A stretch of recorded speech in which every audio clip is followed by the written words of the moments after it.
Hello, dear listener, and welcome to another quiet step into the past. Whether you are curled up in bed or simply seeking a calm place to rest your thoughts, I am glad you have joined me. If you enjoy slow and gentle stories from history, I invite you to leave a comment letting me know where you are listening from and what time it is for you right now. It is always wonderful to see how far this peaceful little community reaches. And if you find comfort in these explorations, feel free to subscribe so we can keep traveling together. For now, let us step softly into a new tale, one of dust, sweat, and quiet strength. Picture yourself waking in a stone room just before dawn. The sky outside is still dark, and the flicker of a single oil lamp dances on the walls.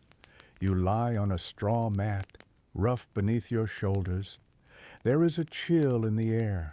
You're 13 years old, a new arrival at a Roman training school for gladiators. You are not a soldier yet, not even close. But here, in this place called the Ludus, you are expected to learn and to survive. A voice calls from the hallway, short, sharp, but not angry, just part of the routine. Up, now. You sit slowly, your back stiff from the hard floor. Other boys stir nearby, some older, others not much bigger than you. No one speaks. This is not a place for morning chatter. You gather your things, a thin tunic, sandals, and nothing more, and follow the others out into the central yard. The sun has not yet risen, but the air is already dry with dust. The yard is surrounded by columns and stone walls. In the distance, you hear the clink of metal. Somewhere, someone is sharpening a blade, but you are not ready for real weapons. Not yet. Today, your tools will be made of wood. You and the others line up. A man approaches. He walks with the posture of someone who has seen battle. His name is Gaius. He is your trainer now. His face is marked by scars. One crosses his chin. His nose was broken long ago. He carries a thick staff and says nothing for a long time. He stops in front of each boy, looking, measuring. When he reaches you, he pauses. "Can you hold a sword?" he asks. You nod. He gestures toward a rack of wooden gladi. You pick one up. It is heavier than you expected. It pulls your arm downward. You steady it. Your hands are soft. You grip tighter. He watches, then moves on. You do not know if that is good or bad. Training begins without fanfare. You run first, not far, just enough to feel the burn in your legs. Around and around the yard, the dust rises, settling in your hair, your throat, your eyes. Then come the drills. You swing the wooden sword, over and over, each motion the same, both hands. Step forward, swing, pull back, again and again. Gaius walks among you, correcting, not shouting, just adjusting your grip or your stance. His voice is low, steady, and always watching. By midday, your arms ache, your back tightens, your tunic clings to your skin. The sun now rests directly above. You're told to stop. A small bucket of water is passed down the line. You take a sip, carefully, just enough to wet your tongue. Then food, a piece of bread, a few olives, one small fig. You eat slowly. You're not full, but you're not empty either, and that is enough. You rest in the shade of the colonnade. The older boys sit with their backs against the wall. Their faces are calm, their eyes distant. You wonder how long they have been here. You wonder how many have left. You wonder where they go when they leave. The Colosseum, maybe, or somewhere else. Perhaps they never left at all. The break ends. Gaius returns with a rudis, a wooden practice sword used by teachers. He does not give it to you. He holds it, and then, without warning, he strikes. Not hard, but enough to surprise you. You lift your sword to block. Too slow. He strikes again. You try again. Your arms shake, but you keep going. Again and again. Evening falls slowly. The sky turns golden, then blue, then gray. You are allowed to wash in a stone basin. The water is cold. You scrub with a piece of cloth. There is no soap, just water, dirt, and dust. In the dormitory, you lie on the mat once more. Others are already asleep. A few whisper quietly. One coughs. Somewhere nearby, someone snores. Your hands are sore, your feet blistered, but you are still here, and that is what matters. Outside, Rome lives on. Lanterns glow in the streets. Voices drift from taverns. But here, in this quiet corner of the city, you are one of many. One apprentice among dozens. No one knows your name yet. And tomorrow, the training begins again. The morning horn sounds again before the sky has turned blue. You rise more quickly this time, not because you are eager, but because you do not want to feel Gaius's eyes on you again. Your body aches from yesterday's drills. The skin on your hands is torn. Your shoulders burn, but you do not speak of the pain. No one does. There is no comfort here, no warm blanket, no gentle hand, only discipline and repetition. You dress in silence, then join the others in the yard.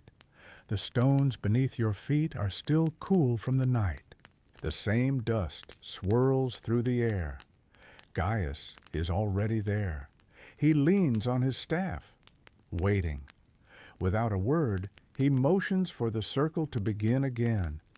You run, around and around the yard. This time, your legs do not protest as loudly. Your mind drifts just a little. You count the steps, 23 to each side, then a turn, then another lap. After the run, you return to the wooden swords. Your fingers hesitate for just a second before you grip the handle. The pain is sharp, but you hold on, swing, step back, swing again. The rhythm of it dulls the ache. Gaius does not correct you this time. That is good. Or maybe he is just watching someone else. You do not know. Later, you are paired with another boy. His name is Marcus. He is taller than you, thinner too, but fast. His eyes are wary, but not unfriendly. You face each other with wooden blades. Gaius stands nearby. Keep your distance, he says. Watch the chest. The hands lie, the eyes distract, but the chest tells the truth. You do not understand at first, but you nod anyway. Marcus lunges, not too hard, just enough to test you. You step back, raise your sword. It feels clumsy. You block too late. The wood taps your arm, a reminder.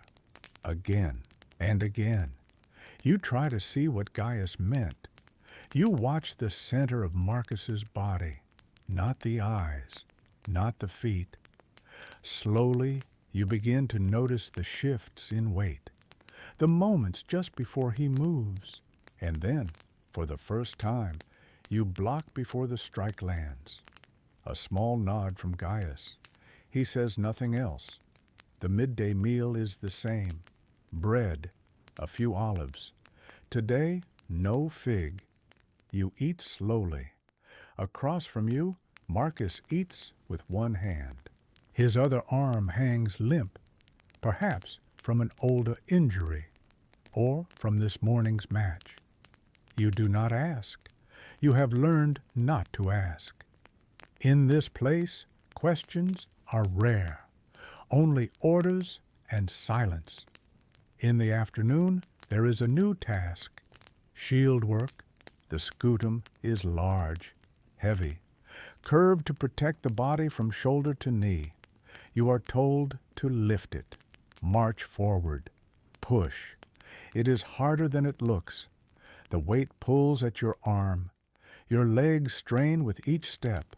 You are told to hold the shield still while another boy strikes it, again and again.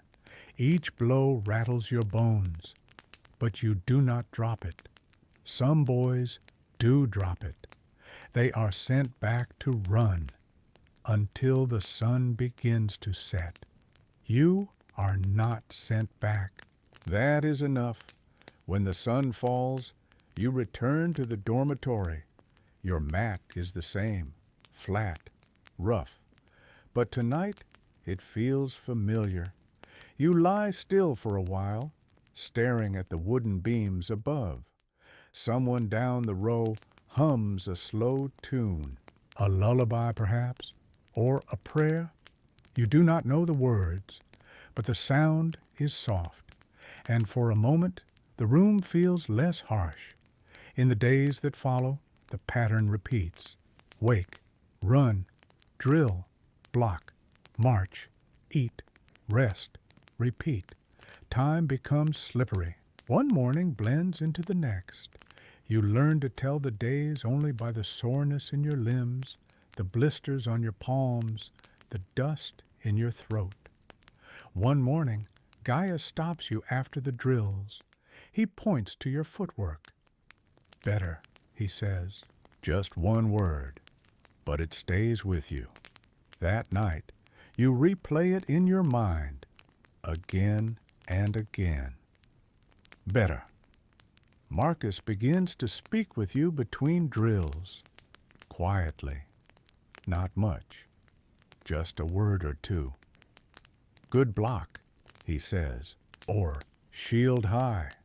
Sometimes he does not speak at all, but nods once after a round. It is not friendship, not really, but it is something, and in this place that is rare. Then a change. One morning a visitor arrives. The yard is swept, the swords laid out in perfect rows. The lanista stands tall at the gate. He wears a crimson sash, a sign of rank, of ownership. Beside him is a man dressed in pale robes. His sandals are clean, his eyes cold. He walks with hands behind his back, slow and deliberate. You are told to line up, silent, still. He stops before each boy, looks, moves on. When he stands in front of you, he says nothing, just stares. And then he speaks. This one, he does not point, but everyone knows. You do not move. No one does. To the arena, he says, but not to fight, not yet. The word hangs in the air like a fog. Arena.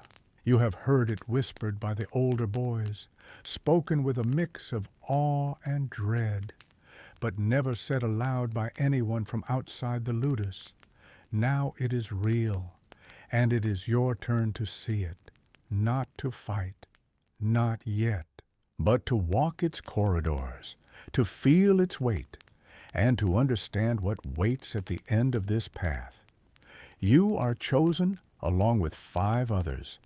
Marcus is not among them. You do not know if that is good or bad. A guard beckons. You follow. The streets of Rome are louder than you remember. Vendors shout over one another. Carts rattle along uneven stones. The smells of the city are sharp. Baked bread, manure, fish, smoke. It is a river of sound and motion. You are not part of it. You are something else now, something that does not belong among these ordinary streets. You reach the amphitheater before noon. It rises before you, larger than you imagined. The Colosseum. Its walls are thick with age, its arches wide and proud. People pass beneath them like ants, their heads tilted back. Some carry baskets, others wear fine robes. Most are talking, laughing. You feel their excitement. You also feel something colder, a weight behind your ribs. You are led through a side gate, down into the belly of the arena. The noise above fades, the light dims. The air here is damp, cool. Stone walls stretch in every direction, each passage branching into others. It smells of iron and straw. You are brought to a long corridor where wooden cages line one wall. Inside them you see shapes. Some move, others are still. Beasts, lions perhaps, or leopards. You do not look long. You do not want them to notice you. A man greets your group. Not Gaius, not a guard. This man is lean, older, with thin gray hair and a long scar down his neck. His tunic is cleaner than yours. He carries no weapons, but his voice is firm. This is where it ends, he says, walking slowly. For some, it ends quickly. For others, slowly, but always here. He gestures toward the great wooden doors at the end of the corridor. They are tall, thick. Behind them, you can hear something, a low murmur, like distant thunder. He opens a narrow side door. You step through. The light blinds you at first. Then, slowly, the shape reveals itself.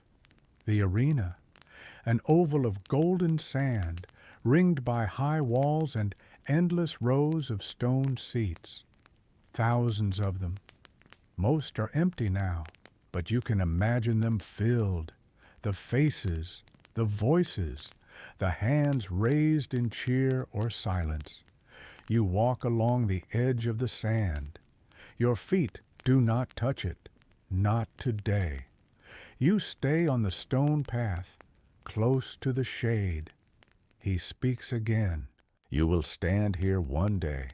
The people will call for blood. They will not care who you are. They will not ask why you are here. They will only want to see if you can stand longer than the man across from you. He stops. And if you cannot, they will forget you before the sun sets. You do not answer. No one does. He turns and leads you back into the shadowed corridors. In a side chamber, you're told to wait. There is no place to sit. You lean against the wall. A few of the others whisper. One boy stares at the floor. Another fidgets with the hem of his tunic. A bell rings in the distance, then another, louder. You do not know what they mean. The older man returns. Follow, he says. Again, you walk. This time, you stop in front of a wooden gate. A small one. Not the arena floor, not yet. Just a viewing platform above. You're allowed to climb the steps. From here, you see part of the arena below. A man steps onto the sand, alone. He is not large, not old. His armor is simple. He holds a net in one hand, a trident in the other, a retiarius. Another gate opens. A second man enters.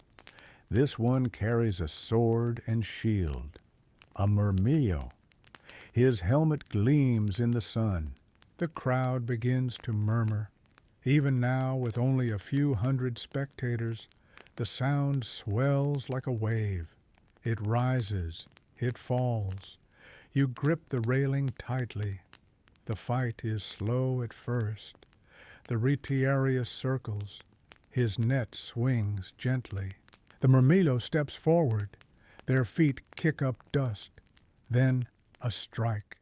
The trident scrapes the shield. A turn. A stumble. The crowd gasps. The fight shifts. They are close now. The net falls. Misses. The murmillo lunges. The blade flashes. You cannot breathe. The fight ends in less than a minute. The retiarius does not rise. The murmillo stands still, waiting. A sound fills the air. The people shout. Some raise fists. Others lower their thumbs. You do not know what they choose. But the gate opens. A man in dark robes steps forward. He kneels beside the body, and then he signals. You are led away, back into the tunnel, back through the streets, back to the walls of the ludus. That night you lie awake on the mat. The others sleep. You stare at the beams above. You think of the net, the trident, the blade, the sand. And you wonder how many more mornings you will rise before you see it again. Morning comes again. It always does. You rise when the horn sounds. You fold your mat. You step into your sandals. You join the others. The yard waits. The dust waits. Gaius waits. There is no change in the air, yet something feels different. The boys do not speak. The trainers do not speak. Even the guards seem slower to move. You feel it before you understand it. A shift, a breath held, a whisper you cannot hear, but know is there. Gaius holds a wooden staff. He leans on it, watching. His eyes move across the yard. They stop on one boy, then another, then you, then away. He says nothing. Then suddenly he points. You to the center. You step forward. So do 5 others. Marcus is not among them. You wish he were. You wish he were not. In the center of the yard stands a post, a wooden training pole. Around it, a ring of sand. You are handed a wooden sword. The others stand beside you. No one speaks. Form a circle, Gaius says. You do. Attack the post, together. Keep your distance. Do not strike each other. Begin. You strike. So does the boy beside you. The sword thuds into wood. Again and again. You step. You strike. You breathe. You repeat. The post does not move. You do. Sweat drips from your brow. Your hands tremble. You hear grunts. Heavy breathing. The post does not care. Faster, Gaius says. You move faster. The ring shrinks. Feet shuffle closer. Blades strike louder. The post grows darker with marks. Your arms grow weaker. But you do not stop. You do not stop. You do not stop. Gaius calls an end. You lower your sword. Your breath comes in gasps. Your legs shake. The other boys fall back, one by one. You see their faces, dust-covered, hollow-eyed, just like yours. Later, you drink water from a clay bowl. The water is warm. It tastes of earth. But you drink it anyway. It slides down your throat like something earned. You wipe your mouth. You close your eyes. The sun warms your back. You do not speak. In the afternoon, Gaius brings a new task. You will carry stones, he says. No one asks why. The stones are heavy, each one rough and wide. You lift one, then another. You carry it across the yard. You set it down. You return. You lift again, again, again. The stones do not change. You do. Your shoulders tighten. Your arms burn. Your back aches. But you walk. You lift. You carry. And in the silence of the yard, you feel the weight of something else. Discipline, repetition, submission. This is not punishment. This is training. This is not a test. This is life now. You carry the stone again. When the sun sinks, Gaius claps once. You stop. The stones remain. You do not look back. At supper, Marcus speaks. They watch us now, he says. Who? You ask. He shrugs. The men with cloaks, with clean hands. You nod. You saw them too. They choose, he adds, one by one. You chew your bread, slowly, quietly. That night, sleep does not come easily. You lie on your back. You stare at the ceiling. You count the beams. 1, 2, 3, 4. You listen for the door. It does not open. Not tonight, but maybe tomorrow. Maybe the day after that. It always comes, they say. And when it does, you do not say no. You do not run. You do not cry. You rise, because that is what you were taught to do, because that is what a gladiator does. The day begins with silence. The horn sounds, but no one moves at first. Then slowly, one by one, the boys rise. The dormitory smells of sweat, straw, and old linen. You fold your mat. You press your feet into worn sandals. You follow the line. You walk into the yard. The sky is gray, not cloudy, just pale, as if the sun forgot to rise. You feel it on your skin, the cold air, the soft wind, the coming heat. Gaius waits, as always. His staff taps the ground once, twice. No words, no names, just motion. He turns. You follow. Today, there is no wooden sword, no spear, no shield, only your hands. You are taken to the sand pit behind the yard. It is not the arena, but it is where blood is first spilled. Not death, not yet, but pain, real pain. Gaius draws a line in the sand. Cross it, he says.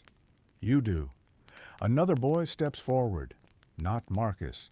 A new face, strong arms, crooked nose, wide eyes. Fight, Gaius says. No weapons, no rules, just fists. The boy lunges. You step back. Your heel slips. You fall. He strikes your ribs. Not hard, but hard enough. You gasp. The sand clings to your skin. You rise. You block.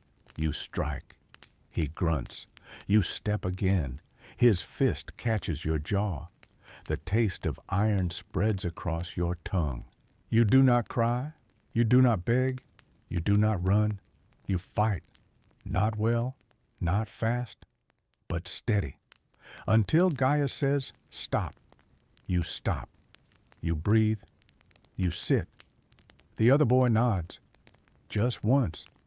Then walks away. Later, you clean your lip at the basin. The water is cool. Your fingers sting. You splash your face. You watch the blood run off your chin. It is thin, not much, but it is yours. You do not speak. In the midday shade, Marcus joins you. He does not ask what happened. He can see it. He tears his bread in half, offers you one side. You take it.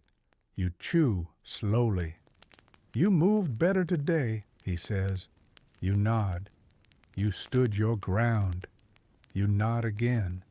The yard is quiet, the sand pit now empty, but the line drawn by Gaius is still there. In the afternoon, you return to the drills. This time, the sword is real, not sharp, not deadly, but iron, heavy, cold. You lift it. Your arms remember. Swing, step, block, repeat. Gaius watches. He says nothing, but he does not look away. That night, a storm rolls over the city. You hear it through the stone walls. The roof shakes. Rain taps against the wooden beams. Some boys shiver. Others turn away. You stay awake. You listen. You wonder if the arena looks different in the rain, if the sand soaks, if the blood sinks deeper. You wonder how many have fallen there, how many names were never spoken again. You wonder if yours will be one of them. You turn onto your side. The straw mat creaks. You close your eyes. You hear your breath, in, out, in, out. You do not dream, not anymore. The day of selection arrives without warning. You are called before the sun finishes rising. A guard waits at the doorway. He says your name. He says it like he is reading it from a list. No expression, no pause. Just a name in the line. Yours. You follow. Not quickly, not slowly. You do not ask questions. No one ever does. You pass the yard. You pass the training posts. You pass the bucket still full of yesterday's water. The smell of oil and sweat is thick in the air, but you do not notice it anymore. Marcus sees you from across the yard. He does not wave. He does not nod. He only watches, and then he turns back to his drill. You are taken to a side building where a new tunic is handed to you. Not clean, but newer. It smells of vinegar and wood smoke. You put it on. A belt follows. Leather, stiff, tight across the waist. A pair of sandals, better than your own, waits by the door. You wear them too, and then you wait. A man enters. You have not seen him before. His hair is black, braided tight against his skull. His arms are marked with lines, not ink, but scars. Not accidents, but symbols. His hands rest on the hilt of a dagger, but he does not draw it. He looks at you for a long time. First blood, he says. Nothing more. You do not need to win. You only need to stand. He walks away. Another guard appears. He gestures. You follow him down a corridor, past rooms you have never entered, toward a gate that hums with noise. Voices, dozens, maybe hundreds. Not a roar, not yet, but a gathering murmur, rising with the light.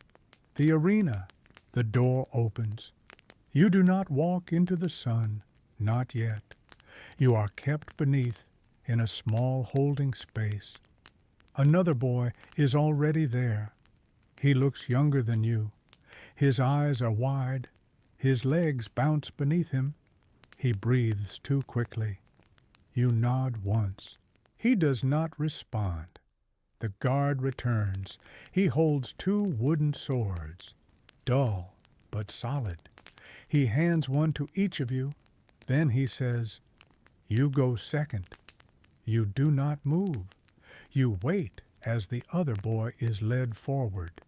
You hear the gate open. You hear the sun hit the sand. You hear the crowd notice. Their voices change, louder now, not cheers, but sound. A rising tide, and then silence. You cannot see what happens, but you hear the feet on sand. You hear the soft thud of wood against wood. Then a cheer, then more silence. When the boy returns, he does not look at you. He is not bleeding, but his lip is cracked. His hand shakes. He presses his back to the wall and slides down. Then it is your turn. You follow the guard. The corridor curves gently. The sun reaches you before you reach it. And then the light. You step onto the sand. It is softer than the training yard, warmer too. It gives under your heel. The noise around you rises but remains distant, like hearing waves from the bottom of a well. Your heart beats faster. Your hands are dry. The sword feels different now, heavier, real. Your opponent stands across from you, a boy not much older, broad chest, steady legs. He does not smile. He does not frown. He watches. A signal is given. You raise your sword. He raises his. You circle. You measure distance with your feet. Not too close, not too far. You remember Gaius's words. Watch the chest. Ignore the eyes. The hands lie. He strikes first. A high swing. You raise your blade, and the clash stings your fingers. You step back. He moves again, this time low. You block. Not clean, but enough. Then you strike. A fast jab. He turns. You miss. Another swing comes. It lands. Your arm sings with pain. The sword drops. Not fully. You grip it again. This time you lunge. Not to win. Not to hurt. Just to stand. You land a hit. It is small, but it counts. The signal is given again. You stop. The crowd murmurs. The gate opens. You are led back through the corridor. Your opponent nods before leaving. He does not speak. You return the sword. Your hand still trembles. You do not smile. But you are still standing. The bruises are not counted. They are expected. Your ribs ache. Your shoulder does not lift as high as before. Your knuckles split again. No one asks how you feel. No one checks if the pain lingers. They know it does. You return to the yard the next morning. Gaius does not mention the arena. He sees your limp. He does not care. You are given a shield. You are told to hold the line. You do. The boys stand shoulder to shoulder. You are one of them now. Not a visitor. Not a name on the list. A body in the row. That is what matters here. Not what you did, but that you are still here. The days grow hotter. The dust rises faster. The drills last longer. You sweat before the sun climbs high. Your breath becomes shallow sooner. Still, you hold the line. One boy stumbles. Gaius slaps his shield. Another boy forgets his footwork. He is pulled from the line.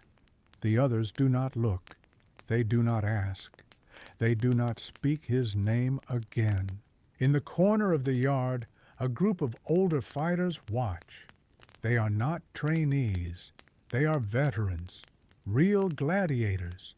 Their faces are hard, their silence deeper, their bodies marked by years. Some miss fingers, others walk with a limp. But they watch closely. They do not smile. They never smile. You see them sometimes at night, sitting together by the fire. They speak quietly.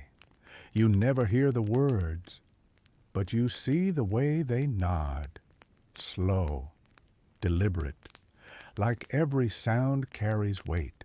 One afternoon, you are called to the medicus. Your hand has swollen. The skin around your thumb is red. A pulse of heat throbs beneath the surface. You wait in the small chamber. Shelves line the walls. Bowls of herbs, strips of cloth, dull knives.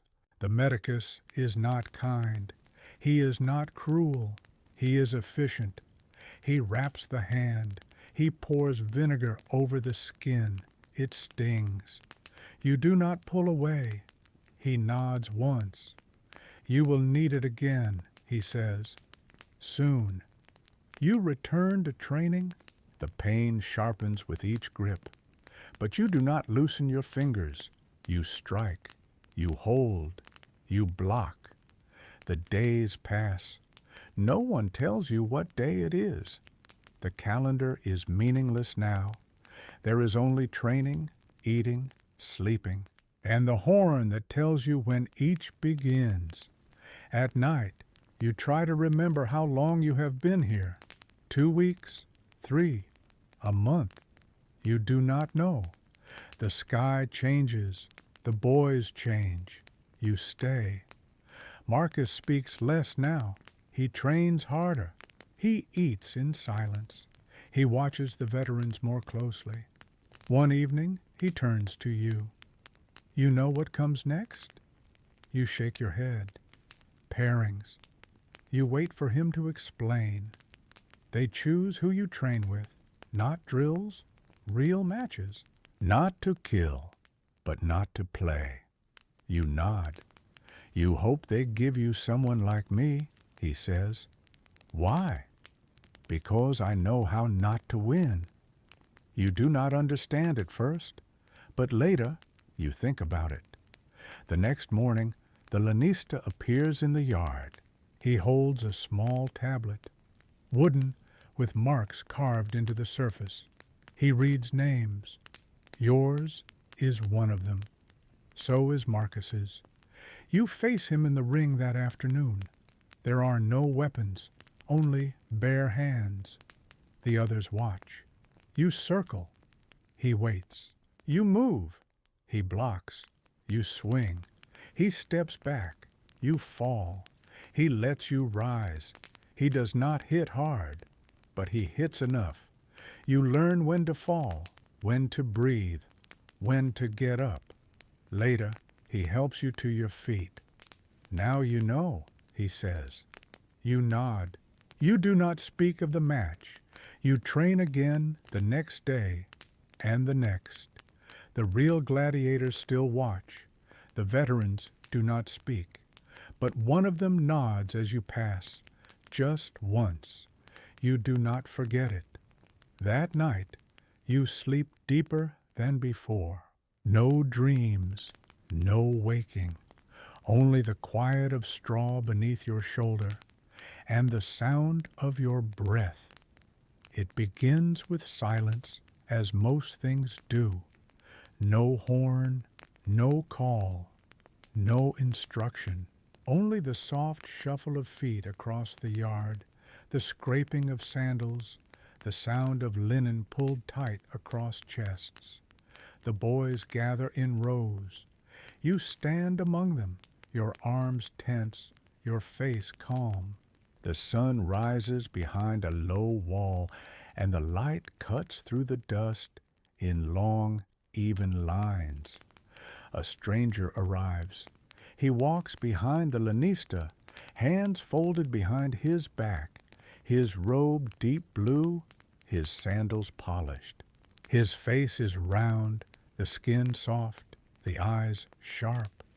He speaks to no one, but his gaze moves carefully, from one boy to the next, from face to stance, from grip to posture. He is not a visitor. He is a selector. The lanista reads names from a new tablet. Pairs are called. Each boy steps forward. a test, not for skill, not today, for presence, for how the light falls on their shoulders, for how they stand beneath the sun. Your name is not read, not yet. When the last pair is chosen, the man in blue says something in a low voice. The lanista nods. He looks at you. In the next round, he says, be ready. You return to the yard. Gaius watches from the wall, his arms crossed, his staff at rest. He does not speak of the man. He calls for spear drills. The others groan quietly. You do not. You move to your place. The spear is balanced well. You remember the weight. You remember the angle. You repeat the movement. Again. Again. Gaius corrects your stance twice, but his eyes hold no frustration, only memory. At midday, a bucket of barley soup is passed around. It is thick, salty, and plain. You eat slowly, your thoughts not on the food, but on the name list, on the man's robes, on the way his head turned when you stepped forward. Marcus sits beside you. They saw you, he says. You glance up. I saw his face, he continues. He watched how you moved. You nod, you chew. You'll be picked. I might, you say. You will. The soup is gone. The bowl's returned. The sun rises higher. The shadows retreat. That afternoon, the veterans return. They do not train. They observe. They sit at the edge of the yard, under a makeshift canopy. A servant brings them water. They do not speak, but they watch closely. Gaius switches to partner drills. You are paired with a boy named Fidus. He is tall and quiet, his hands steady. The wooden swords clash without rhythm at first, then with more control. He does not smile. He does not complain. You both block. You both step. You both strike. Again. Again. The rhythm begins to form. At the fourth clash, he drops his guard for a moment. Your blade lands on his shoulder. Not hard. Just enough. He nods once. Later, as the sun begins to lower, you see one of the veterans speak quietly to Gaius. Their words are soft, but the gestures are clear. The veteran points toward you. The lanista sees it too. He does not interrupt. He lets the conversation finish. Then he walks to the post. He scratches something into the tablet. It is not a name. It is a mark. That night, as the oil lamps dim, you lie on your mat. The air is warmer than before. The scent of the day still clings to the linen. You turn on your side and stare at the wooden beam above you, thinking of the list, the drill, the man in the blue robe, and the way the veteran pointed without saying your name. You wake before the horn sounds. The air is still. A single fly dances above your face and lands near your eye. You wave it away gently. The others sleep. Some snore softly. Some twitch under their blankets. You listen to the silence and the breath around you. The smell of smoke and dust floats through the cracks in the walls. When the horn finally calls, you are already sitting. You rise slowly, stretch your arms, and feel the pull in your shoulder. The muscle still tight from the last drill, but the pain is familiar now. It is no longer frightening, just part of the day. Outside, the yard is quiet. Gaius stands by the weapons rack, checking blades for cracks. The other boys line up without instruction. The line is uneven.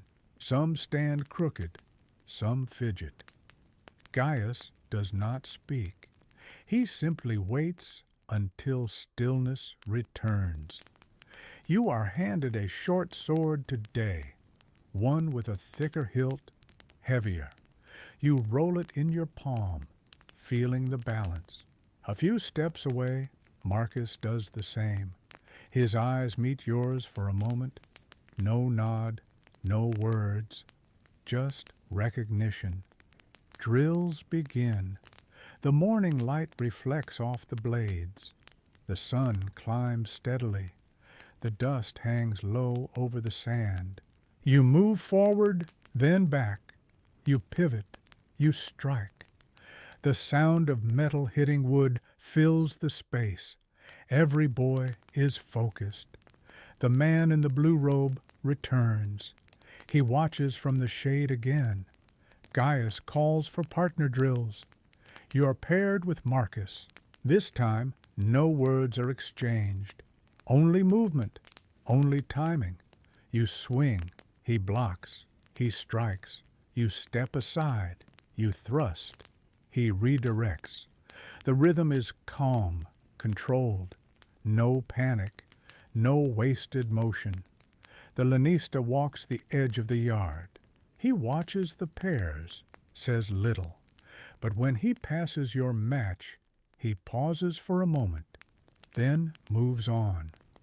At midday, the selection list is posted on the wall of the armory. A wax board, fresh names, a short list. Not a full match schedule, only a notice. Marcus reads it first, then you. Your name is there. Beside it, a number. Not today, not tomorrow, but soon. You do not speak. You nod once and return to your mat for the rest hour. That afternoon, the veterans arrive again. One of them trains with the younger boys. He moves slowly, but with purpose. His legs do not bend easily, but his arm strikes clean. His voice is deep and quiet. You are not called to fight him, but you watch. You study the way he waits, the way he turns his foot before swinging, the way his eyes remain locked on the chest, not the blade. You see the difference between the men who perform and the men who survive.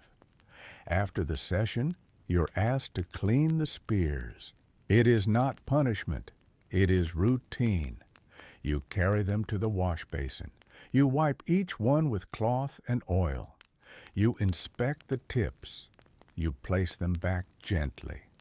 As you work, you hear voices behind the door. The lanista, Gaius, one of the veterans. The boy holds his stance. Not rushed, not hesitant. Needs discipline, but not fear. The voices fade. You do not speak of it. That night, the food is thicker. Beans in the broth, a sign of celebration, though no one says why. The boys eat slowly. Marcus sits across from you. Your name was clear, he says. You nod. Do you feel ready? You look at your hands. The skin along your knuckles is cracked. Your wrists are red from the binding, but your grip is firm. Your arms steady. I will stand, you say. Marcus chews in silence, then says, That's enough for now. You agree. Later, in the quiet of the dormitory, you stare at the dark ceiling and wonder what your opponent will be like. Tall, quick, careful. Someone eager, maybe someone afraid, or someone who has already fought. You do not fear the pain, you expect it. You fear the unexpected, a mistake, a misstep, a moment when instinct fails. But you remind yourself that you are still here, and the mark beside your name means someone saw you. not just as a boy in the line, but as one who could last. The day before the match arrives without ceremony. No one gathers around you. No new instructions are given. You train as usual. You carry the same shield, wear the same tunic, eat the same meal. The difference lies in what is not said. The boys do not ask questions. Marcus does not speak unless spoken to. Even Gaius only corrects footwork and grip. No talk of tomorrow. Only the work of the present. You rise early. You stretch as always. You drink water from the basin near the door. The sky is pale, not quite blue, not yet gold. A light mist clings to the ground.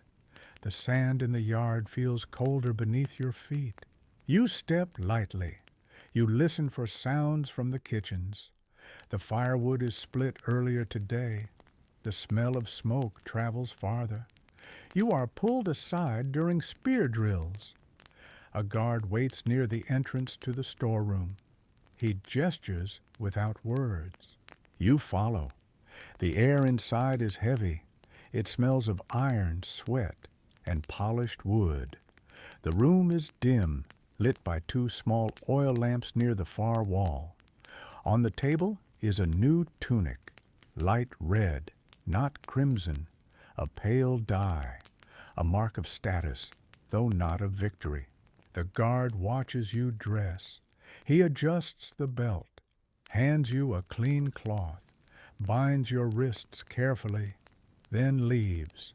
Another man enters. You have not seen him before. His hair is thin, drawn back, tight.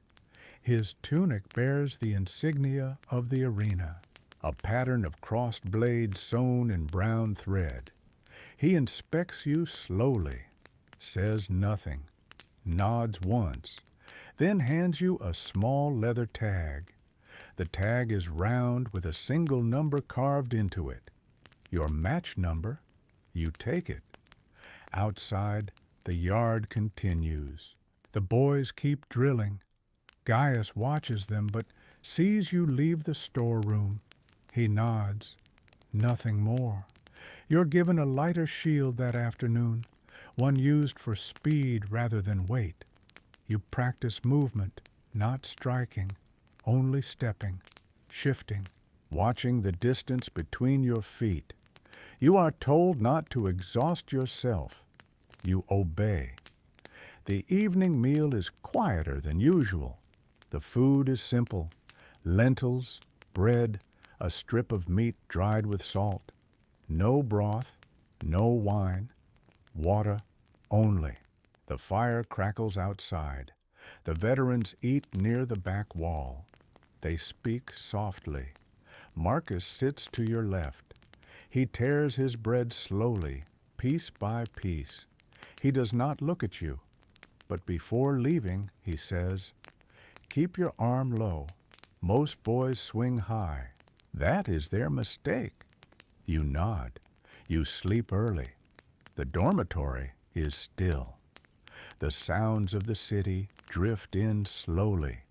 Somewhere, a cart creaks along a street. A dog barks once, then stops. You hear breathing. Dozens of boys breathing in time with the dark. Your fingers wrap around the leather tag in your hand. You do not squeeze it. You simply hold it. The match is not at sunrise. You are told to wait until the 3rd hour. You spend the early morning walking slowly through the empty corridors of the building. A few servants pass by, carrying buckets, towels, bundles of cloth. No one looks at you. No one speaks. You are brought to the preparation chamber, not the one beneath the arena, a smaller one nearer to the edge of the training ground. Inside, the air is cooler. The walls are bare stone. 2 guards wait. They bring oil. They rub it into your shoulders and arms, not to protect, to display. Your blade is handed to you last. It is dull but heavy, not meant to pierce, but real enough. You are led down a corridor. The stones beneath your sandals are worn smooth. The air grows warmer, louder, and then you hear it, the sound of the crowd. It is not music, not speech, not a roar. It is a wave. You do not feel fear. You feel focus. The gate opens slowly. The light touches your face before your feet. You step forward. The sand is white. The sky is wide. The arena is larger than you imagined. You move into the space given to you. The sound does not change. It is all around you now, not deafening, just present. You wait. The others wait. The silence before the signal feels longer than the morning, but the match begins all the same. The arena looks different from inside it. From the outside, it seemed open and wide. But now, with the walls rising around you and the crowd pressing forward in their seats, it feels smaller, almost enclosed. The sand beneath your feet is smooth, freshly raked. The line of shadow from the western edge stretches slowly inward as the sun climbs higher. You hear voices, cheers, shouts, but they are no longer distinct. They blend into one sound, a constant pressure behind your ears. You are not alone. Another figure stands across from you. He is taller, broader in the shoulders, older by a few years. His chest is marked by old bruises, maybe scars beneath the tunic. He does not look at you. His eyes scan the stands, then the floor, then the line between you. His hands do not shake. He does not shift his weight. You grip the blade tighter. The leather hilt feels dry and rough against your palm. You remember Marcus's words. Low guard. Do not swing wide. Step with the body. Let the feet lead the motion. A horn sounds. You both step forward. Not a run. A walk. Measured. The space closes slowly. Your breaths match the rhythm of your steps. He raises his blade first. You watch his arms, not the weapon. His right shoulder moves too soon. You block the first strike. The impact sends a tremor through your wrist, but the stance holds. You swing in return, but he dodges easily. The fight begins to take shape. He tests you with 2 quick jabs. You retreat. He moves with you, not fast, not aggressive, just present, always there. You duck a wide arc and swing back, landing your edge across his forearm. It connects, but not enough. The sound makes the crowd rise for a moment, but the momentum fades quickly. He steps in. This time, you are not ready. The flat of his blade hits your ribs. You gasp, but stay upright. He expects you to fall. You don't. Instead, you twist and push with your left shoulder, breaking the line between you. Space opens again. The horn sounds a second time. The round is over.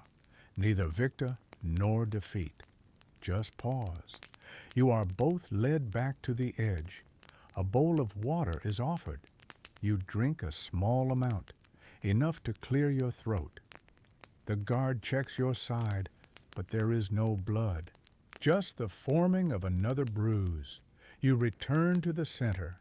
The second round begins with more caution. Your opponent circles slowly, his blade lower now, his steps more measured. You match the pace. Each move becomes slower, but sharper.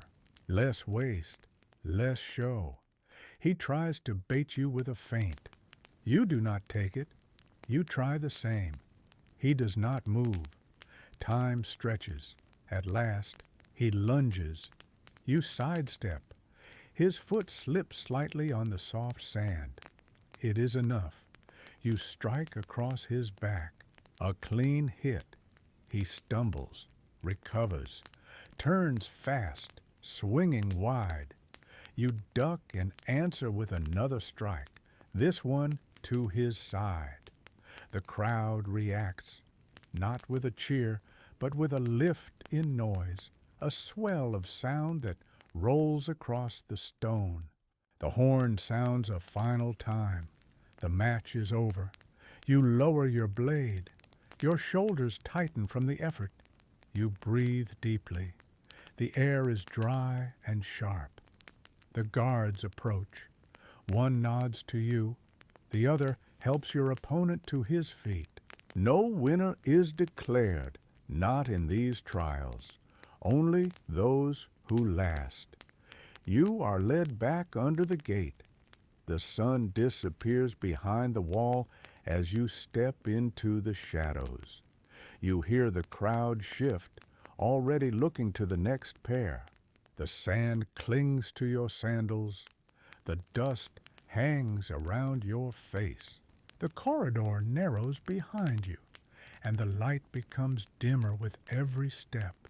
But your heart no longer beats with fear, only with the slow rhythm of survival and the knowledge that you now walk among those who have stepped onto the arena floor and returned still standing. The day after the match feels no different at first. You wake to the same horn, the same rough blanket, the same straw scattered beneath you. But your body moves slower. Your shoulder resists when you lift it. The bruise across your ribs flares when you breathe too deeply, and when you stretch your leg, the muscle tightens. It reminds you that the sand does not forget contact. The other boys do not ask how it went. They already know. They heard the crowd. They saw you walk back. That is what matters. That you returned without help. That you did not fall. At the water basin, Marcus joins you. He does not smile. He hands you a cloth soaked in vinegar. You nod in thanks. He does not stay. Training resumes by mid-morning. Gaius gives no special treatment. He does not call your name. He does not point you out.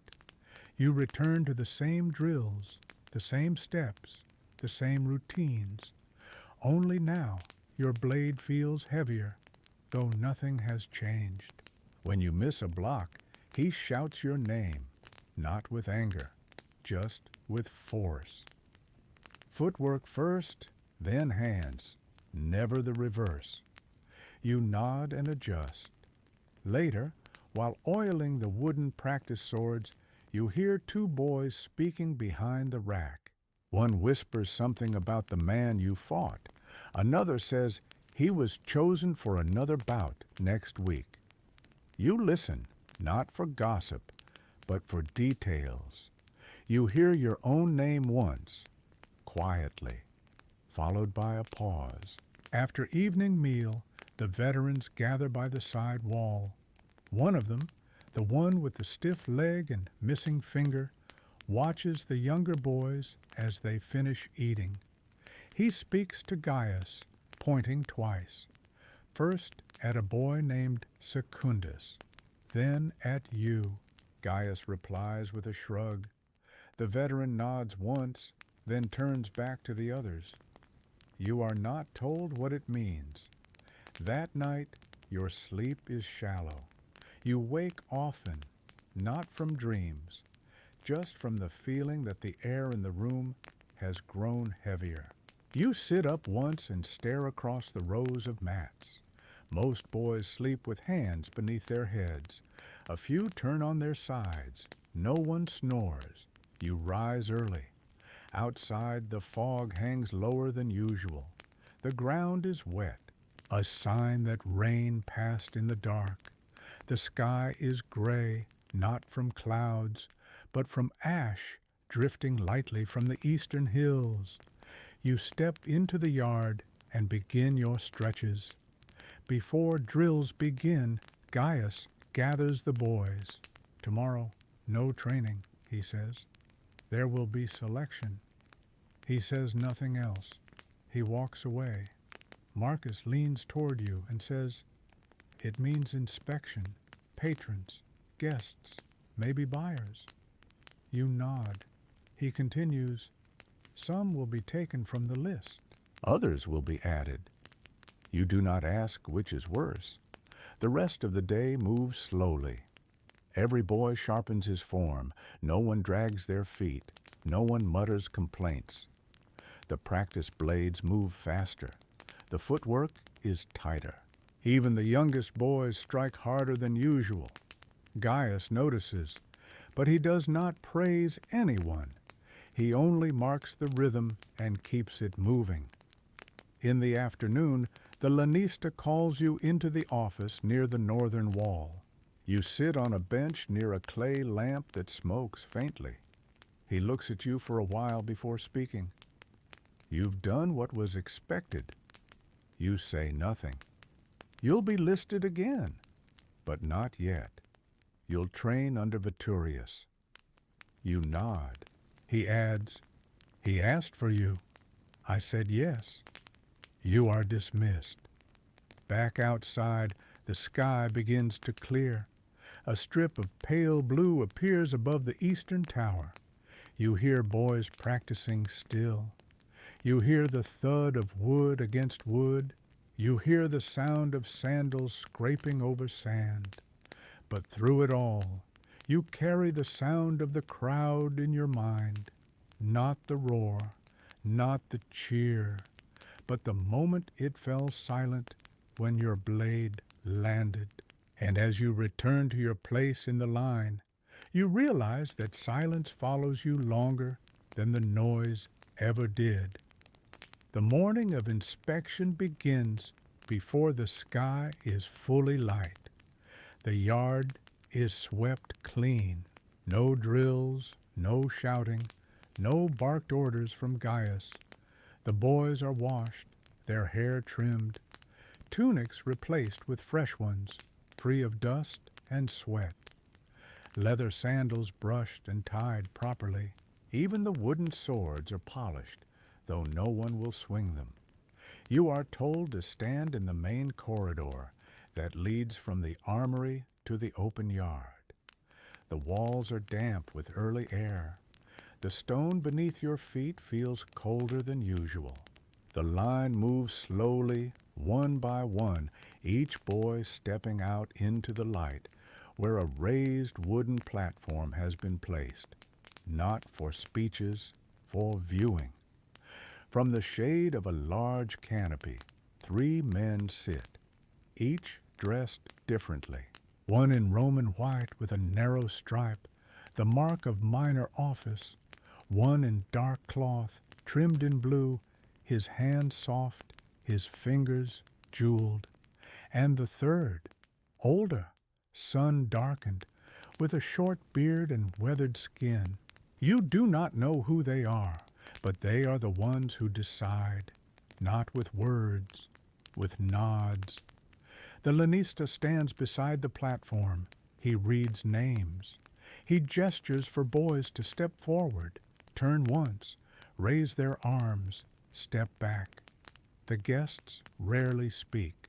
When they do, it is brief, and the responses are shorter still. You wait. The line shortens. When your name is called, you step forward. The boards beneath your feet creak slightly. You stand still. You feel the air move across your arms. The tunic sticks slightly to your back, where it has not dried. The older man leans forward slightly. He squints. The one in white murmurs something. The man in dark blue simply nods. You are told to turn. You do. Then step down. You return to the corridor. Nothing is said. Later, Gaius reads a list posted near the mess hall. No names, only numbers. You recognize yours. You will remain. No promotion, no trade, no sale. That afternoon, Veturius speaks to you for the first time. He stands by the weapon rack, holding a short iron blade. He does not hand it to you. He simply says, "We begin tomorrow. You report to me, not Gaius." You nod. He adds, "You will carry a different shield. You will train with Varro." You do not know Varro, but by nightfall you do. He is taller than most, not large, but quick. His voice is low, and his arms are covered in old marks. He moves easily, but speaks rarely. That evening, as the lamps are lit and the air cools, he approaches your mat and sits beside it. "You fought last week," he says. You nod. He continues, "I saw the match. You kept your balance." You do not answer. He says, "Most fall too early. You waited. That matters." Then he stands. That is the only conversation you have with him that day. The next morning, Veturius begins your new training. It is not longer. It is not harder. It is simply different. You begin with footwork in the mud. You walk slowly through a shallow trench, lifting each step higher than the last. He makes no corrections, only watches. Then, weighted shields. You're told not to block with them, only to hold them. For 2 hours, you feel the pull in your back by midday. Later, you're handed a heavier blade, not for drills, for weight. Veturius walks a circle around you. He says nothing. Varro stands across from you. He does not strike. You swing, then again, each time slower, each time heavier. By the end of the session, your legs tremble. You return to the water basin and rinse your arms. Your fingers do not fully close. Varro walks past you. He says, "Tomorrow it will hurt less." You know he is right, not because the body heals quickly, but because the pain will become part of the motion, and eventually you will not feel it as something separate from the task. The next few days pass without change. Each morning begins with the same trench, the same shield, the same blade. Veturius speaks little. His instructions are brief. When you falter, he does not correct you with words. He taps the back of your hand, the side of your knee, the flat of your shoulder. You learn to read his silence. Varro trains beside you. He carries a larger shield than yours. His arm never drops. His eyes stay level. He does not sweat early, only later, when the sun reaches its peak. You measure your progress not by your own strength, but by how closely your posture matches his. In the afternoon, Veturius adds movement. You walk in circles. You pivot. You step sideways. The weight of the shield makes your calves tighten. You are not allowed to stop. You do not ask to. Once you drop the blade from your left hand, not from weakness, from a simple slip. Veturius says nothing. He walks away. You pick it up and return to the drill. On the 4th day, he introduces sand drills. You draw patterns with your steps, circles, angles, lines, not wide arcs, small, precise movements. He watches the marks your feet leave behind. When the shapes are wrong, he smooths the sand without a word and nods to start again. You begin to notice how the body adapts. You feel the shield differently now, not as a burden, but as a barrier you carry with intent. Your arm bends less. Your shoulder aches less. The weight does not vanish, but it blends into you. At mealtime, you no longer rush. You chew slowly. The lentils taste the same. The bread still cracks at the edges, but you eat with calm. Your hands are steadier. Your back stays straight. Varro speaks once during supper. You've stopped blinking when you're struck. You look at him. He tears a piece of bread. That's when it starts to work, he adds. You nod. He does not explain. That evening, Gaius walks past the practice yard. He watches your drill with Veturius for a short time. He does not interrupt. As he leaves, he says only, "Keep your elbow down." You adjust. Veturius nods once. That night, while the others sleep, you sit near the basin with a cloth. You wipe the grip of your shield. You check the leather cords along the inside. You do not think of matches. You do not think of the crowd. You only think of the position of your wrist, the angle of your foot, the way the shield settles into your arm. The next day begins the same, but something shifts. You're told to face Varro in a slow match drill. No real strikes, no sudden movements, only posturing, positioning. You circle each other in the hot sand. The blade stays low. The shield remains forward. You breathe evenly. He steps in. You match him.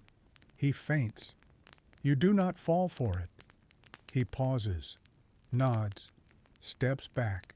Veturius ends the drill. "You've learned to wait," he says. He walks away. Varro remains a moment longer. He holds his blade by the flat, resting the point in the sand. "You'll need that soon." You ask, "Why?" He answers, "They only watch the ones who wait." That evening, as the sky burns low and the lamps are not yet lit, a small group of guests walks the edge of the training yard. Their robes are finer, their sandals clean. One of them stops and speaks with the lanista. He points toward the line of trainees. The lanista calls for 3 names. Yours is one of them. You are told to walk, to stand, to hold your shield. The man watches. He says nothing, then leaves. No explanation is given, but Veturius pulls you aside later and says, "If they ask, you'll show what you've learned, not what you think they want." You do not reply, but you know what he means. The shield is no longer something you carry to be seen. It is now something you carry to remain standing. 2 days pass, and nothing is said. The men who observed you have not returned. No message has arrived. No board has been updated. Yet something has changed. You feel it in the way Veturius speaks. Less instruction, more silence, as if waiting to see whether you already know what to do. You now rise before the horn. You eat slower, but with more purpose. Your steps are quieter. When you spar with Varro, the strikes are controlled. You both understand the limits. No need for bruises, no need for words. Gaius observes once from across the yard. He does not speak, but his arms are crossed, his brow low. Afterward, he simply nods in your direction and walks off. That is enough. By the end of the week, you are called to the southern gate. 3 others wait there. 2 you recognize, 1 you do not. A guard arrives. He checks names, then leads you along a narrow passage, past the animal pens, through a gate that opens into a long corridor beneath the amphitheater. The stones are darker here, wet from the rain earlier that morning. You smell old blood and straw, oil and iron. You are brought into a small chamber. Inside are two men. One sits at a table with scrolls, wax tablets, a bowl of ash, and a reed pen. The other wears a short red tunic and a chain on his wrist. They do not speak to you. They speak to each other. He matches the description. The arms are lighter than expected. He'll fill the third position, rotation only. Then silence. You're handed a short staff, a simple wooden rod, smooth, unmarked. You're told to wait. After a while, the others are dismissed. You remain. The man with the red tunic says, "You'll take part in a demonstration, not a match, no danger." He adds, "But you will be seen. That matters." You're returned to the training yard. Veturius is not surprised when you tell him. He only says, "Carry yourself as if nothing has changed." So you do. The next 2 days are calm. You train with Varro. You perform drills alone. You eat with the same boys. No new words. But now others glance toward you more often, not out of curiosity, out of awareness. Even Gaius gives you room to work without calling your name. On the morning of the demonstration, you're taken to the preparation hall under the arena. Not the chamber you saw before. This one is larger, with columns and wide benches. The oil lamps are already lit, though the sun is just rising. You are handed a tunic of soft gray, no insignia, no armor. You wait. An official enters. He checks your name. "You'll walk with the second group," he says. "You will not speak. You will not strike. You will show readiness." You nod. He adds, "The audience today includes sponsors." That means everything matters. The first group is called. You listen to their footsteps fading beyond the heavy doors. Then it is your turn. You're led through a long tunnel. The light grows slowly. The sound above is softer than on match days. No cheers, only low conversation. The gate opens. You step into the arena. No blood on the sand today. Only figures in white, seated near the front rows, talking quietly among themselves. You walk across the sand. Your steps are even. You hold the staff across both hands, not tightly, just enough to keep it level. You are positioned across from another apprentice. You do not know him. He looks nervous. His eyes shift. His grip is too tight. You do nothing. That is the instruction. You hold posture. You breathe. You do not perform. You exist. That is the lesson. After some time, the horn sounds. You step back. You exit as you entered. The same way. Same breath. Same pace. When you return to the chambers, the man in the red tunic says, "You did as expected." You are sent back to the yard. Veturius waits near the rack. He does not ask how it went.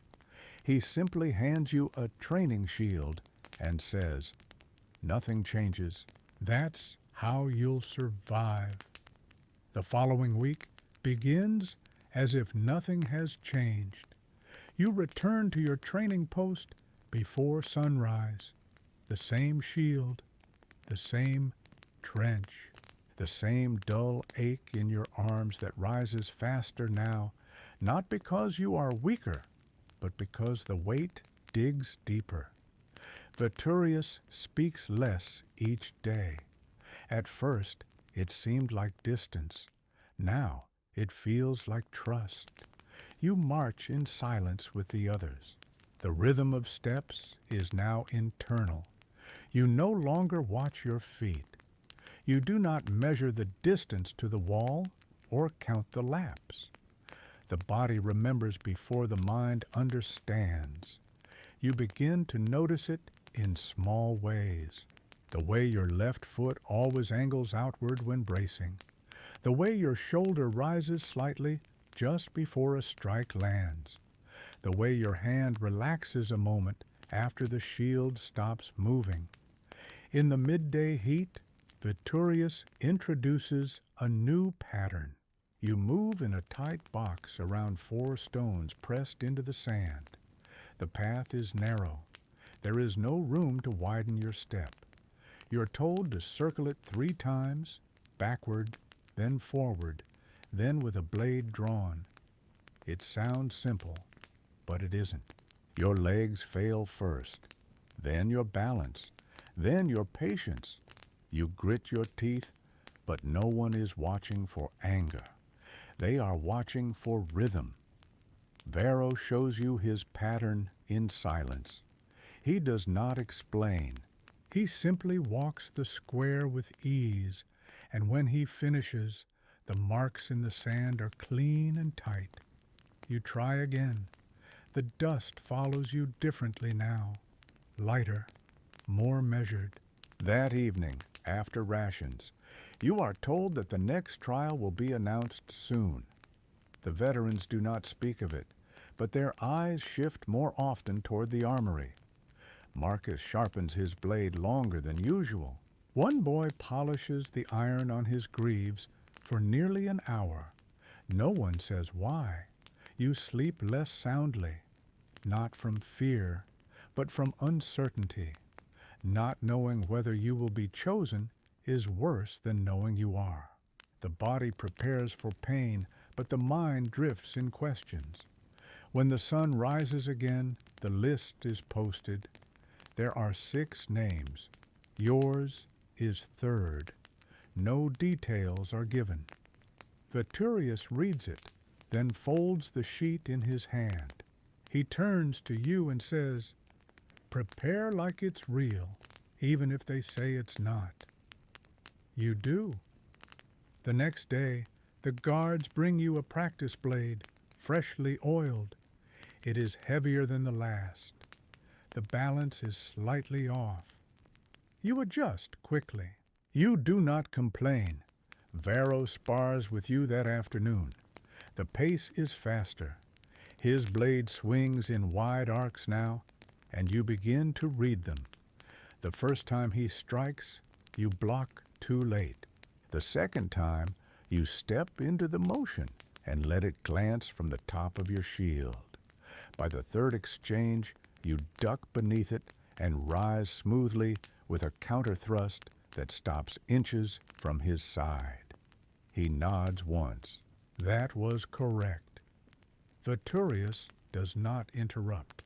He watches from the side and taps his fingers against his palm. Again, he says. You continue until your arms shake. Later, while washing near the basin, you see a servant boy from the outer kitchen watching. He is younger than you, smaller. He does not speak, but you realize that you have become one of those they observe in silence now. You are no longer invisible. When the guard calls your name that evening, it is not for punishment or cleaning duty. It is for a fitting. You are led to the quartermaster's room, where an older man measures your chest, your arms, your waist. He places a hand briefly on your shoulder and mutters, "Tighter across the back, but not stiff. He'll need movement." You are not told what for, but you understand what it means. You walk back to your sleeping mat under the dim torchlight.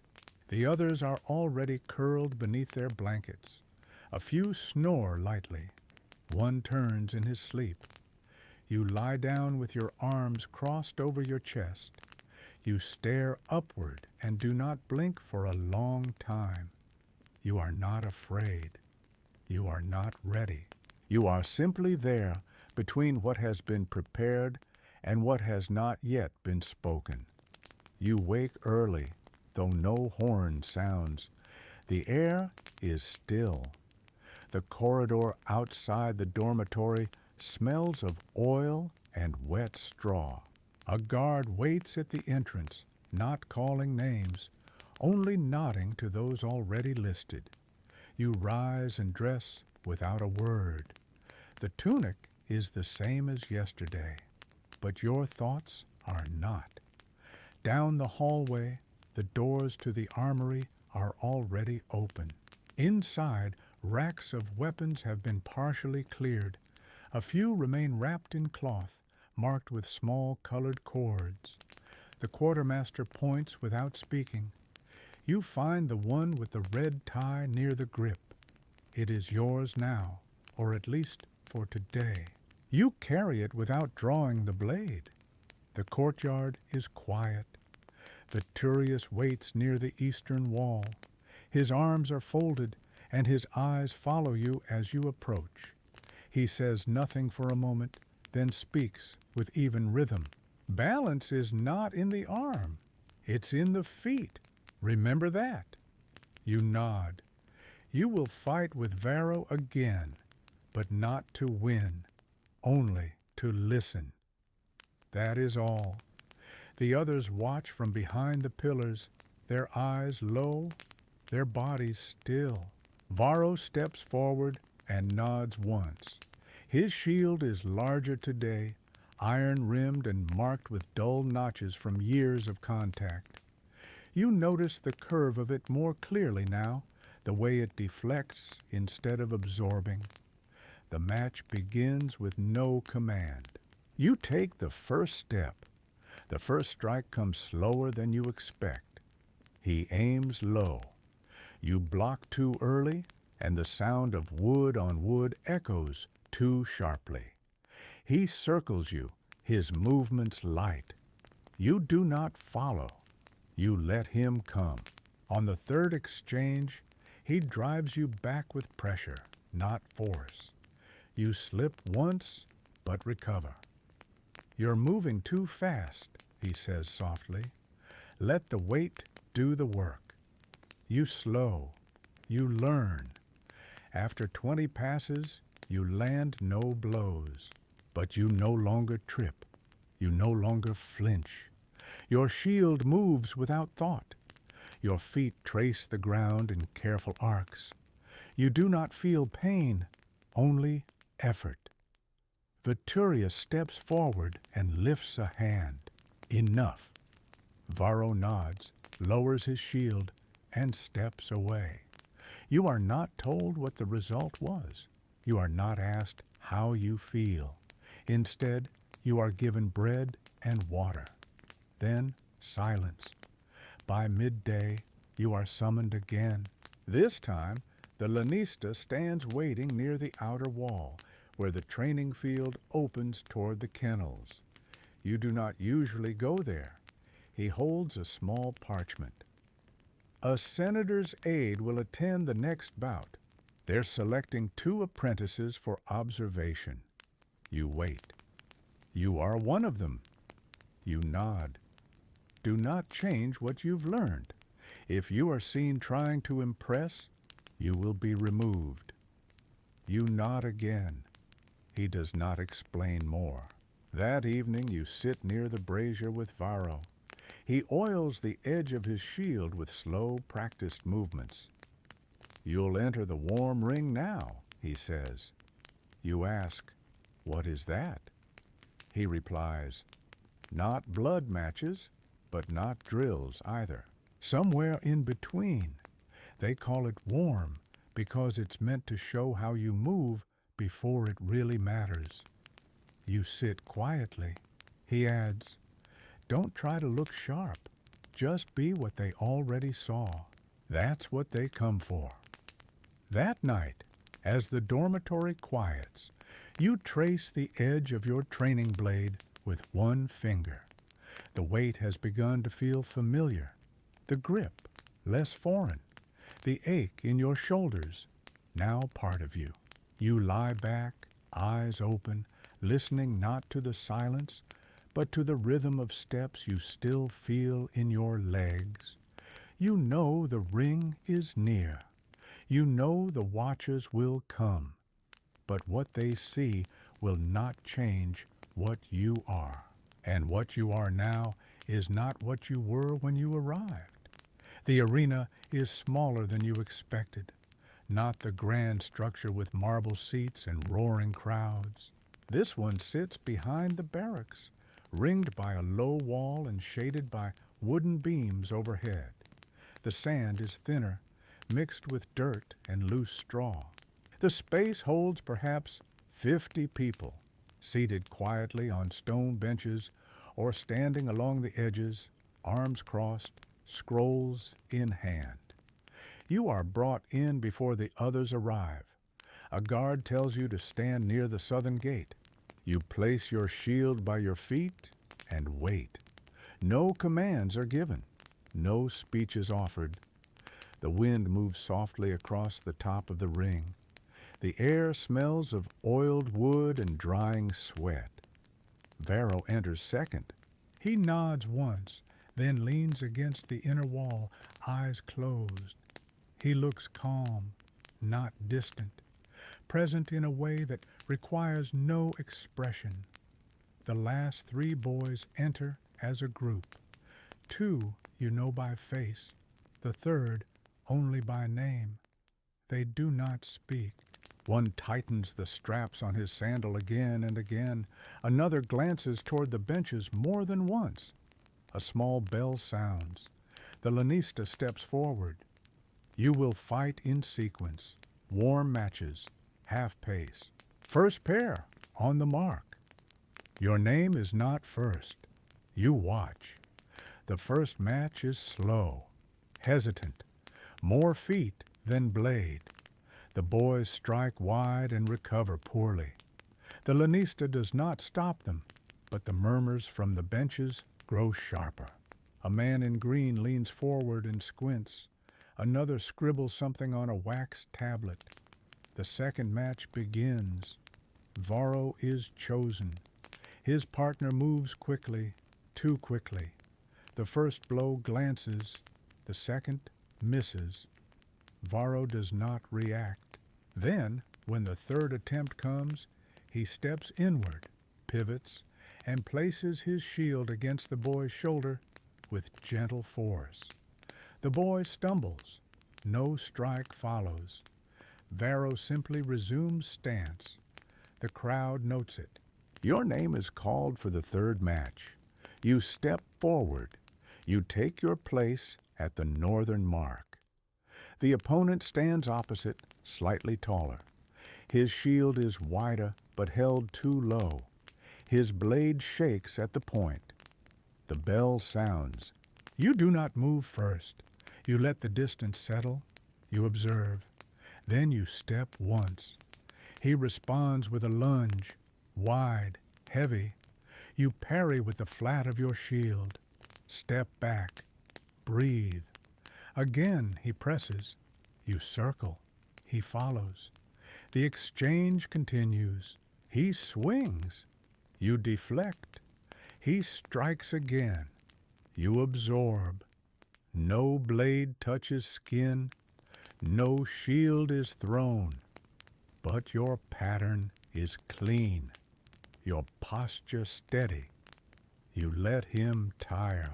When he falters, you advance with 3 short steps and place your blade against his side without pressure. You withdraw before the touch lands. The bell rings. The match ends. You step back to your mark. No bow, no nod, just stillness. You are told to stand by the east wall. You do. The last match follows. You watch it, but only partially. Your thoughts are slow now, not scattered, just heavy. Afterward, the lanista speaks to the group. No decisions today. You'll be observed again. Then he turns and walks away. The small audience disperses. Some nod, some do not. You are led back to the courtyard. The sun has risen high now. The sand burns your feet. The basin water tastes of iron. You wash your hands in silence. Varro passes by. You moved well. You reply. He rushed. Varro shrugs. Most do. You eat quietly that evening. Bread, olives, water. Later, you sit beside the storage shed and polish the blade you carried. The marks on the side are fewer now. You notice the shape of your own fingers against the leather grip, how they fit differently from before. And in that stillness, you understand what the match revealed. Not that you were better, not that you stood out, but that you remained whole in the presence of eyes that expected less. The following morning begins earlier than most. You are woken before the others. No horn, just the firm voice of a guard and the sound of sandals on stone. You dress quickly. The tunic is the same. The sandals are worn. The shield and blade are waiting at the foot of your mat. You carry them without asking why. Outside, the training yard is quiet. The sky still carries the gray of night. The torches along the wall flicker in the damp air. Gaius waits near the gate. He does not speak until you stand beside him. You'll walk the outer track, alone, until the bell. You nod. He adds, keep the shield high. Let your steps speak. That is all. You begin. The path circles the compound, packed dirt, uneven stones, and patches of sand. You count nothing. You measure nothing. You walk with the weight balanced against your ribs, your blade low, your eyes forward. The sound of your own steps becomes a rhythm. No one watches, but you are seen. Halfway through the second turn, another boy joins the track. Then a third. You do not look at them, but their presence sharpens your stride. By the fifth lap, there are 6 of you, the chosen ones. No one says it aloud, but everyone knows. When the bell sounds, you return to the yard. Your arms ache, but not from fatigue, from tension held too long without rest. Gaius nods once, then sends you to wash. After the basin, you sit near the edge of the courtyard, where the morning sun breaks through the wall. You clean the grip of your blade with the edge of your tunic. The fabric comes away darkened. The lanista appears. You'll be tested again, not in the ring, in judgment. You do not ask what that means. You follow him into a small chamber behind the storage hall. Inside are scrolls, tablets, and a single chair. A man waits, dressed in gray with a copper chain across his chest. He gestures for you to sit. He asks your name. You speak it. He asks when you arrived. You answer. He asks what you have learned. You pause. Then you say, how to move. He nods. What else? You reply, how not to fall. He writes something. Then he stands and walks to the doorway. That will be enough. You return to the yard. No one questions you. No one comments. That afternoon, Varro brings you a length of linen. He says nothing, but you understand it is to bind the grip of your blade. A small change, but one that marks possession. You wind it slowly, carefully. The cloth tightens into the grooves of the handle. Your fingers settle into it with ease. At dusk, Veturius speaks. You'll not train tomorrow. There is a procession. You will walk in it. You ask, For what? He replies, recognition. You do not know what that means. But the next morning you rise early. You dress in a clean tunic, pressed and folded. The sandals are stiff. A red band is tied to your forearm. You are told to carry the blade, not the shield. In the courtyard, the others wait in 2 lines. 10 of you, all silent. The gate opens. You walk through the streets of the city, past the outer stalls, past the columns, toward the amphitheater. The people watch. Some cheer, others nod. A few remain still. You do not wave. You do not look up. You march. When you arrive, the gates open again, but not into the sand, into a hall lined with banners. Inside are patrons, sponsors, handlers. The lanista walks ahead of you and speaks names one by one. You are 5th. When your name is called, you step forward and stand. One man steps out of the crowd. He examines your posture. He says, yes, then returns to his seat. You are told nothing more, but you are no longer just a name on a list. You are now marked for future notice, and though no blood has been drawn and no match declared, you sense that something has shifted, not in how you fight, but in how you are watched. The next days are slower, but not easier. You're not called to the yard as often, but when you are, the tasks shift. Less combat, more discipline. You spend an hour tracing a line in the sand with your feet, walking backward under the eye of Gaius. He does not explain why. He only nods when you reach the end without stumbling. Food is the same. The bread harder, the beans cold, the water warm by midday. No one complains. To do so would mean you still expect comfort. And those days are long gone. The sky turns gray more often now. Dust settles heavier on the cloaks. The heat no longer stings, but presses. The older gladiators speak in short sentences when they speak at all. One sharpens his blade with rhythm. Another ties and reties the leather strap on his arm until it frays. You begin to recognize the signs. When the guard hands you a folded cloth with a dark stripe down the center, you understand it is a designation. Not for a fight, not yet, but for readiness. You are told nothing else. You wear it as instructed. At evening, Veturius calls you aside. He gestures to a bench and waits until you sit. You've passed into the circle now, he says. Not the ring, not the arena, the circle. You listen. That means eyes are on you, not just here, in other houses, in other cities. Your name has begun to move. You nod slowly. He continues.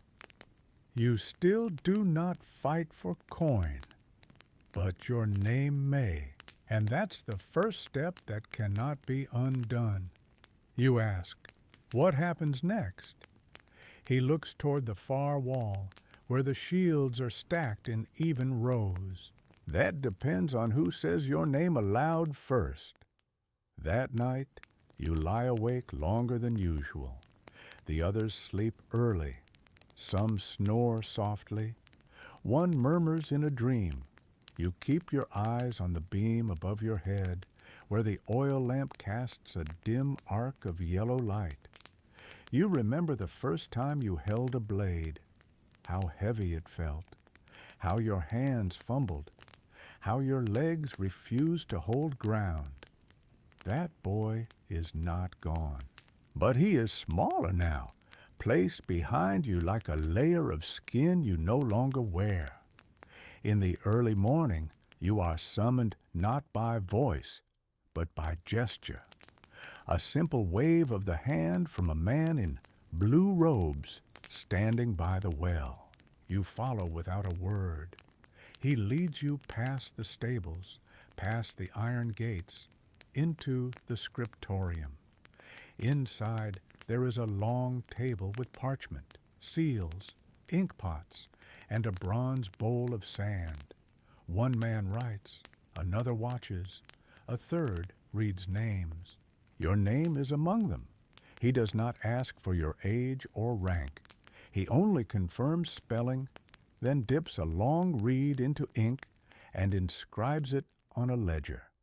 You're not told what it means, but the moment feels quiet in a different way.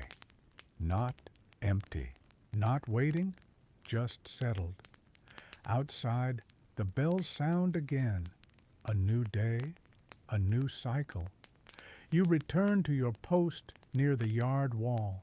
The same shield, the same motion, the same heat rising from the stone.